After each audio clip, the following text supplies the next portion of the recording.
Hi friends, ಇವತ್ತಿನ video ಮೂಲಕ ಎಣ್ಣೆ ಬದನೆಕಾಯಿ ಮಸಾಲೆ ಯಾವ ರೀತಿ ಮಾಡೋದು ಅಂತಂದ್ಬಿಟ್ಟು ತೋರಿಸ್ಕೊಡ್ತಾ ಇದ್ದೀನಿ.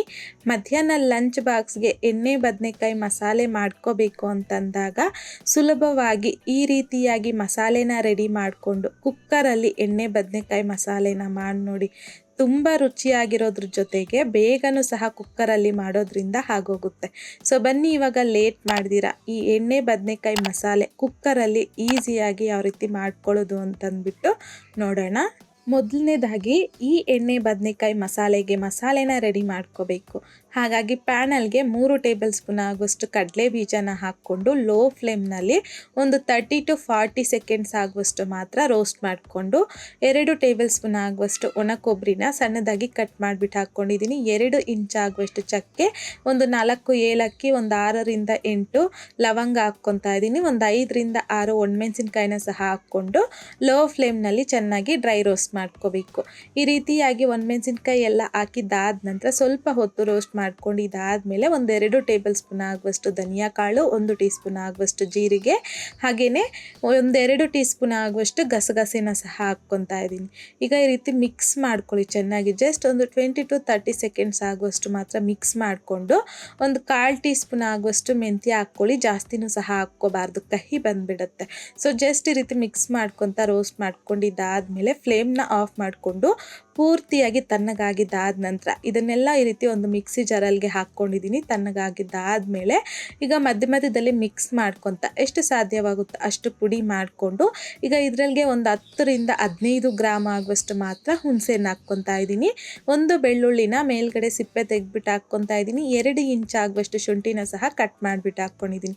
ಒಂದ್ಸಲ ಗ್ರೈಂಡ್ ಮಾಡ್ಕೊಳ್ಳಿ. ಈ ರೀತಿ ನೀರು ಹಾಕ್ದಂತೆಯೇ ನೀರು ಹಾಕ್ತಿರ ಗ್ರೈಂಡ್ ಮಾಡ್ಕೊಂಡಿದ್ದಾದಮೇಲೆ ಚೆನ್ನಾಗಿ ಒಂದು 4 ಮೀಡಿಯಮ್ ಸೈಜಲ್ಲಿ ಇರುವಂಥದ್ದು ಈರುಳ್ಳಿನ ಕಟ್ ಮಾಡಿಬಿಟ್ಟು ಹಾಕ್ಕೊಂಡಿದ್ದೀನಿ. ಒಂದು ಅರ್ಧ ಕಪ್ ಆಗುವಷ್ಟು ಕೊತ್ತಂಬರಿ ಸೊಪ್ಪು, ಒಂದು ಅರ್ಧ ಟೀ ಸ್ಪೂನ್ ಆಗುವಷ್ಟು ಅರಿಶಿನ, ರುಚಿಗೆ ತಕ್ಕಷ್ಟು ಕಲ್ಲುಪ್ಪು, 1 ಟೇಬಲ್ ಸ್ಪೂನ್ ಆಗುವಷ್ಟು ಖಾರದ ಪುಡಿನ ಸಹ ಹಾಕ್ಕೊಂಡಿದ್ದೀನಿ.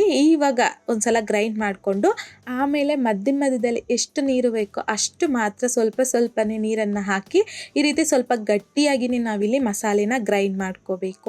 ಸೊ ಈ ರೀತಿ ಮಸಾಲೆನ ಗ್ರೈಂಡ್ ಮಾಡ್ಕೊಂಡಿದ್ದಾದ ನಂತರ ಪಕ್ಕಕ್ಕೆ ಇಟ್ಕೊಂಡು ಈಗ ಒಂದು ಬೌಲಲ್ಗೆ ನೀರನ್ನು ಹಾಕ್ಕೊತಾ ಇದ್ದೀನಿ. ಸ್ವಲ್ಪ ಕಲ್ಲುಪ್ಪನ್ನು ಸಹ ಸೇರಿಸ್ಕೊಂಡು ಸೊ ನಾನಿಲ್ಲಿ ಒಂದು ಅರ್ಧ kg ಆಗುವಷ್ಟು ಬದನೆಕಾಯಿ ತಗೊಂಡಿದ್ದೀನಿ. ಒಂದ್ಸಲ ನೀಟಾಗಿ ವಾಶ್ ಮಾಡಿಕೊಂಡು ಆಮೇಲೆ ಈ ರೀತಿಯಾಗಿ ಕಟ್ ಮಾಡ್ಕೊಂಡು ತಗೊಂಡಿದ್ದೀನಿ. ಸ್ವಲ್ಪ ದೊಡ್ಡ ಸೈಜಲ್ಲಿದೆ, ಹಾಗಾಗಿ ಈ ರೀತಿ ಸ್ವಲ್ಪ ಸಣ್ಣದಾಗಿ ಕಟ್ ಮಾಡ್ಕೊಂಡಿದ್ದೀನಿ. ಸ್ವಲ್ಪ ಮೀಡಿಯಮ್ ಸೈಜಲ್ಲಿ ಇತ್ತು ಬದನೆಕಾಯಿ ಅಂದರೆ ಒಂದು 4 ಪೀಸಾಗಿ ಕಟ್ ಮಾಡ್ಕೊಳ್ಳಿ. ಸೊ ಈಗ ನೀರಲ್ಲಿಗೆ ಹಾಕಿ ಪಕ್ಕಕ್ಕೆ ಇಟ್ಕೊಳ್ಳಿ. ಒಂದ್ಸಲ ಚೆನ್ನಾಗಿ ವಾಶ್ ಮಾಡಿಕೊಂಡು ಈಗ ಕುಕ್ಕರಲ್ಲಿಗೆ ಒಂದು 5 ಟೇಬಲ್ ಸ್ಪೂನ್ ಆಗುವಷ್ಟು ಎಣ್ಣೆ, 1 ಟೀ ಸ್ಪೂನ್ ಸಾಸಿವೆ, 1 ಟೀ ಸ್ಪೂನ್ ಜೀರಿಗೆ, ಕರಿಬೇವು, ಹಾಗೆಯೇ ನಾನಿಲ್ಲಿ ಕಟ್ ಮಾಡಿ ಇಟ್ಕೊಂಡು ನೀರಲ್ಲಿಗೆ ತೆಗೆದಿಟ್ಕೊಂಡಿದ್ದೀನಲ್ಲ ಒಂದು ಅರ್ಧ kg ಆಗುವಷ್ಟು ಬದನೆಕಾಯಿನ ಸಹ ಹಾಕ್ಕೊಂಡು ಈ ಎಣ್ಣೆಯಲ್ಲಿ ಈ ರೀತಿ ಮಿಕ್ಸ್ ಮಾಡ್ಕೊತ ಸ್ವಲ್ಪ ಹೊತ್ತು ಫ್ರೈ ಮಾಡ್ಕೋಬೇಕು. ಈಗ ಯಾವುದಾದ್ರೂ ಪ್ಲೇಟು ಅಥವಾ ಇಲ್ಲಂತಂದರೆ ಈ ರೀತಿ ಕುಕ್ಕರ್ದು ಲಿಡ್ ಬರುತ್ತಲ್ವ, ಇದನ್ನೇ ಈ ರೀತಿ ಕ್ಲೋಸ್ ಮಾಡಿಕೊಂಡು ಒಂದು 5 ನಿಮಿಷ ಹಾಗೆ ಬಿಟ್ಬಿಡಿ. ಒಂದು 5 ನಿಮಿಷ ಆದ ನಂತರ ಲಿಡ್ಡನ್ನು ತೆಗೆದು ಒಂದ್ಸಲ ಮಿಕ್ಸ್ ಮಾಡಿಕೊಂಡು ಇವಾಗ ನಾವು ಮಸಾಲೆ ಗ್ರೈಂಡ್ ಮಾಡಿ ಇಟ್ಕೊಂಡಿದ್ದೀರಲ್ವ ಒಂದು ಸ್ಪೆಷಲ್ ಮಸಾಲೆ, ಈ ಮಸಾಲೆನ ಹಾಕ್ಕೊಂಡು ಮತ್ತೆ ಒಂದ್ಸಲ ಚೆನ್ನಾಗಿ ಈ ರೀತಿ ಬದನೆಕಾಯಿಗೆ ಈ ಮಸಾಲೆನ ಹಿಡ್ಕೊಳ್ಳೋ ರೀತಿ ಮಿಕ್ಸ್ ಮಾಡ್ಕೋಬೇಕು. ಎಲ್ಲ ನೀಟಾಗಿ ಮಿಕ್ಸ್ ಮಾಡ್ಕೊಂಡಿದ್ದಾದ ನಂತರ ಯಾವುದಾದ್ರೂ ಪ್ಲೇಟು ಇಲ್ಲಾಂತಂದರೆ ಇದ್ರದ್ದು ಕುಕ್ಕರ್ ಲಿಡ್ ಬರುತ್ತಲ್ಲ ಅದನ್ನೇ ಈ ರೀತಿ ಸ್ವಲ್ಪ ಓಪನಲ್ಲಿ ಕ್ಲೋಸ್ ಮಾಡಿಕೊಂಡು ಲೋ ಫ್ಲೇಮ್ನಲ್ಲಿ ಒಂದು 5 ನಿಮಿಷ ಹಾಗೆ ಬಿಟ್ಬಿಡಿ.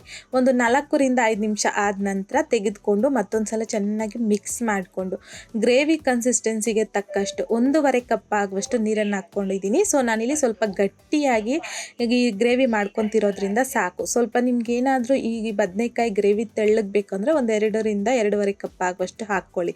ಈಗ ಲಿಡ್ಡನ್ನು ಕ್ಲೋಸ್ ಮಾಡಿಕೊಂಡು 2 ವಿಷಲ್ ಬರೋವರೆಗೂ ಬಿಡಿ ಮೀಡಿಯಮ್ ಫ್ಲೇಮ್ನಲ್ಲಿ. 1-2 ವಿಷಲ್ ಬಂದಾದ ನಂತರ ಈ ವಿಷಲ್ ಪೂರ್ತಿಯಾಗಿ ತಣ್ಣಗಾಗಲಿಕ್ಕೆ ಬಿಟ್ಟು ಆಮೇಲೆ ನಾನಿಲ್ಲಿ ಕುಕ್ಕರ್ ಲಿಡ್ನ ಓಪನ್ ಮಾಡಿಕೊಂಡು ಇವಾಗ ಸಣ್ಣದಾಗಿ ಕಟ್ ಮಾಡ್ಕೊಂಡಿರ್ತಕ್ಕಂಥ ಕೊತ್ತಂಬರಿ ಸೊಪ್ಪನ್ನು ಸಹ ಹಾಕಿ ಎಲ್ಲ ಒಂದ್ಸಲ ಚೆನ್ನಾಗಿ ನೀಟಾಗಿ ಮಿಕ್ಸ್ ಮಾಡ್ಕೊಂಬಿಡಿ. ಅಷ್ಟೇ. ಇವಾಗ ನೀವು ನೋಡ್ತಿರ್ಬೋದು ನಮಗಿಲ್ಲಿ ಎಣ್ಣೆ ಬದನೆಕಾಯಿ ಮಸಾಲೆ ಅನ್ನೋದು ಎಷ್ಟು ಪರ್ಫೆಕ್ಟಾಗಿ ಗ್ರೇವಿ ಅನ್ನೋದು ಬಂದಿದೆಯೋ, ಜೊತೆಗೆ ಬದನೆಕಾಯಿನೂ ಸಹ ಕರೆಕ್ಟಾಗಿ ಬೆಂದೋಗಿದೆ ಸಾಫ್ಟಾಗಿ. ಸೊ ಯಾವಾಗಲೂ ಮಾಡುವಂತಹ ಎಣ್ಣೆ ಬದನೆಕಾಯಿ ಮಾಡೋದು ಕಷ್ಟ ಅಂತಂದಾಗ ಈ ರೀತಿ ರೀತಿ ಮಸಾಲೆನ ರುಬ್ಕೊಂಡು ಕುಕ್ಕರಲ್ಲಿ ಒಂದು ಸಲ ಈ ಎಣ್ಣೆ ಬದನೆಕಾಯಿ ಮಸಾಲೆನ ಟ್ರೈ ಮಾಡಿ ನೋಡಿ. ಲಂಚ್ ಬಾಕ್ಸ್ಗೆ ಈ ರೀತಿ ರೈಸ್ ಜೊತೆಗೆ ಆಗಿರ್ಬೋದು, ಚಪಾತಿಗಾಗಿರ್ಬೋದು, ದೋಸೆಗೆ ಎಲ್ಲದಕ್ಕೂ ಸಹ ಈ ಎಣ್ಣೆ ಬದನೆಕಾಯಿ ಮಸಾಲೆ ಕಾಂಬಿನೇಷನ್ನು ಸೂಪರ್ ಆಗಿರುತ್ತೆ. ಸೊ ನೀವು ಸಹ ಟ್ರೈ ಮಾಡಿದಾದ ನಂತರ ಟೇಸ್ಟ್ ಯಾವ ರೀತಿ ಬಂತು ಅನ್ನೋದನ್ನು ಮರಿದೇ ನನಗೆ ಕಮೆಂಟ್ ಬಾಕ್ಸಲ್ಲಿ ಕಮೆಂಟ್ ಮಾಡಿ, ಲೈಕ್ ಮಾಡಿ, ಶೇರ್ ಮಾಡಿ. ಮತ್ತಷ್ಟು ಈಸಿ ಆ್ಯಂಡ್ ಸಿಂಪಲ್ ಕ್ವಿಕ್ ರೆಸಿಪೀಸ್ಗೋಸ್ಕರ ದಯವಿಟ್ಟು ನೀವಿನ್ನೂ ನಮ್ಮ ಮೇಘಶ್ರೀಸ್ ಕಿಚನ್ ಚಾನಲ್ನ ಸಬ್ಸ್ಕ್ರೈಬ್ ಮಾಡಿಲ್ಲ ಅಂತಂದರೆ ಸಬ್ಸ್ಕ್ರೈಬ್ ಮಾಡಿ.